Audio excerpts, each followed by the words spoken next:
book is called The Circus Ship, and Henry picked it out for Nico. The Circus Ship. 5 miles off the coast of Maine and slightly overdue, a circus ship was steaming south in fog as thick as stew. You see the circus ship in the distance? Yeah. On board were 15 animals that traveled to and fro. The next day, it was Boston for another circus show. Look at all those animals. Henry, who's your favorite animal?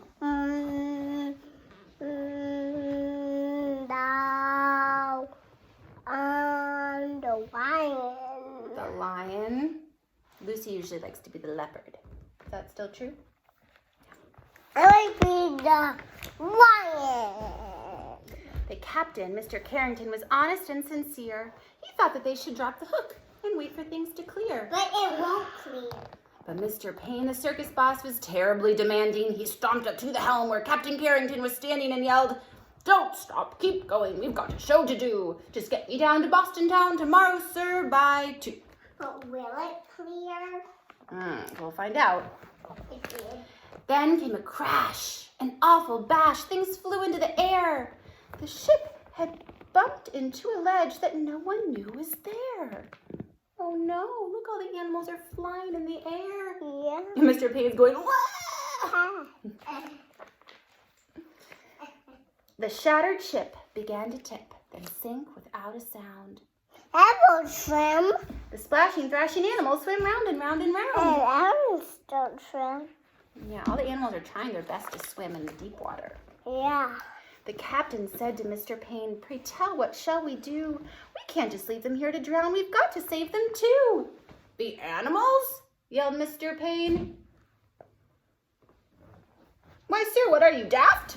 It's me that you should rescue. Pull me up into the raft." Well, "Now, ferry me to safety, sir, before I die of cold." "Don't question me," barked Mr. Payne. "Just do as you are told." There isn't even any room for the animals.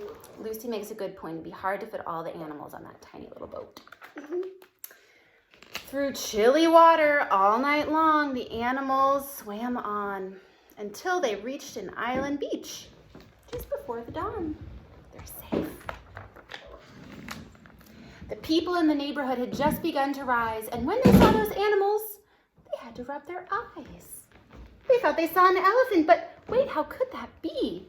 And what's that little monkey doing in the cherry tree? Do you see the little monkey Yeah. in the cherry tree? Oh my goodness, it'd be so funny to see all those circus animals out your window. Yeah. Soon, animals were everywhere and into everything. There's an ostrich in the outhouse. There's a hippo in the spring. There's a tiger in the tulips. There's a lion on the lawn. There's a python in the pantry. It went on and on and on. Mr. Hood was stacking wood and nearly jumped a mile when he found the alligator sleeping on his pile. And Mrs. Dottie Daly, who grew daisies by the bunch, discovered that the zebra had been eating them for lunch. But everything turned quickly like the turning of the tide the night the Abbott's shed caught fire, with little Emma Rose inside. From high above the Abbott's farm, the tiger saw the shed, and the sight of smoke and fire triggered something in his head. He had jumped through flames 1,000 times back in his circus days. So he ran past all the people, and he leapt into the blaze. Then everybody panicked. "Help, help, what shall we do?" When from the raging fire, something big burst into view. It was the most amazing sight, and everybody froze when they saw the tiger saving little Emma Rose. Look, the tiger saved the little girl.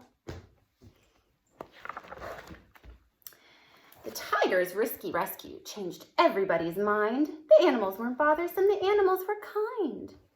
And so they lived together, side by side they got along. It didn't seem like anything could possibly go wrong. Look, they're even having a delightful picnic. And letting the tiger have a nap. But what? Where's the leopard? Where is the leopard? I don't know. What is Maybe the leopard doing? maybe she's having a tea party With someone. with someone. someone, yeah. Then Little Red, the messenger, came running with the word. Apparently a circus ship had sung from what he'd heard. The animals are from that boat. They swim in from the bay. The greedy owner wants them back. He'll be here any day. So the people called a meeting and they quickly hatched a plan. No animal that swam ashore would run off with that man. The next day, at the crack of dawn, a ship was at the pier, and up the lane marched Mr. Payne, whose voice was loud and clear. I am the circus owner. My ship sank in the murk. I've come to find my animals and put them back to work. Oof, he does not look friendly. No, or happy. He hiked until he came into the center of the town. His face was red. He scratched his head, and he stood there with a frown.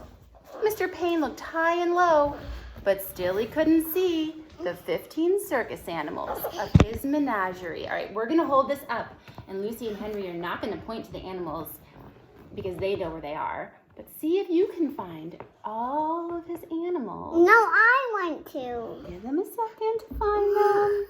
Do you see any? Lucy's going to give you some clues now. What animals do you see that Mr. Payne's not able to? I see the alligator. Henry sees an alligator. Where's the alligator, Henry? There. He's so well hidden. Lucy, what animals do you see? Oh, the elephant looks like a big boulder. Mm-hmm. That's true. The animals are hidden. All 15 of them are hidden in costume and in secret hiding places. He ran around the alleyway. He searched the village square. He even checked a chicken coop, but his animals weren't there. Mr. Payne was tuckered out. His heavy chest was heaving. Then Little Red stepped up and said, I think your boat is leaving. He ran off in a fit of rage. His ship was leaving sight. So he jumped into a rowboat and he sailed with all his might. Mama? No, he's just very frustrated. He's really frustrated because he can't find his animals and his ship just left him. And from that day, they like to say their lives were free of pain. Hey, look, the monkey's still wearing a crown. Yeah. It was a happy, peaceful place upon that isle up in Maine. The end.